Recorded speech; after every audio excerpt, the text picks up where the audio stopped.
Glutathione কি? এটি একটি সুপার অ্যান্টিঅক্সিডেন্ট যেটা আমাদের হিউম্যান বডির জন্য অনেক বেশি ইম্পর্ট্যান্ট।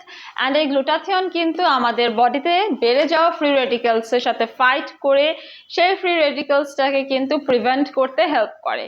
এখন কথা হচ্ছে ফ্রি রেডিক্যালস বাড়ে কিভাবে? এটা বাড়তে পারে স্ট্রেসের কারণে, ইনফেকশন থাকে অনেকের বডিতে বা কোনো রোগের কারণে, inflammation, pollution, chemical, X ray, smoking, drinking থেকে ফ্রি রেডিক্যালস বাড়তে পারে। অথবা আপনার হচ্ছে ক্যাফেইনটা খাওয়া কমিয়ে দিলেই কিন্তু গ্লুটাথিয়ন আপনার বডিতে ভালো কাজ করবে।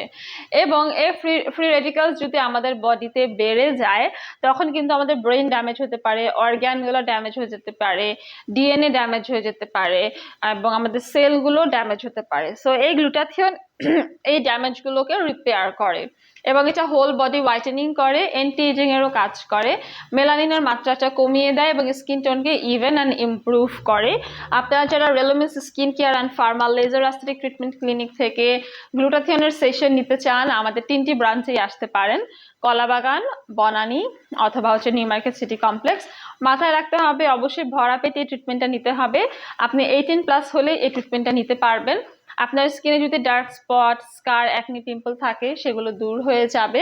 গ্লুটাথিয়ন কিন্তু রাফনেসটা কমায়, স্কিনকে হাইড্রেট অ্যান্ড ময়শ্চারাইজ করে, ইমিউনিটিটা বাড়ায়, স্কিনটার আমাদের যত ধরনের ইমপারফেকশনস থাকে, ড্যামেজেস থাকে সেগুলোকে দূর করে, স্কিনকে হচ্ছে fair, younger, farm and tone করে, ইলাস্টিসিটি বাড়ায়, আমাদের স্কিনের সেলগুলোকে রিজেনারেট করতে হেল্প করে এবং এটা কিন্তু বডি ডিটক্সিফিকেশনও করে।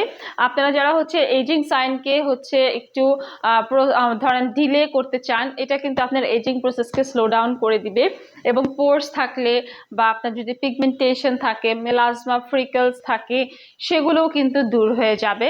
অনেক বেনিফিট আছে এই গ্লুটাথিয়নের। আপনারা যদি নিতে চান তাহলে 6 মাস থেকে 12 মাস কন্টিনিউ করতে হবে ভালো রেজাল্টের জন্য। চলে আসুন আমাদের ব্রাঞ্চগুলোতে এবং দেখা হচ্ছে আপনাদের সাথে পরবর্তী ভিডিওতে। সবাইকে ধন্যবাদ।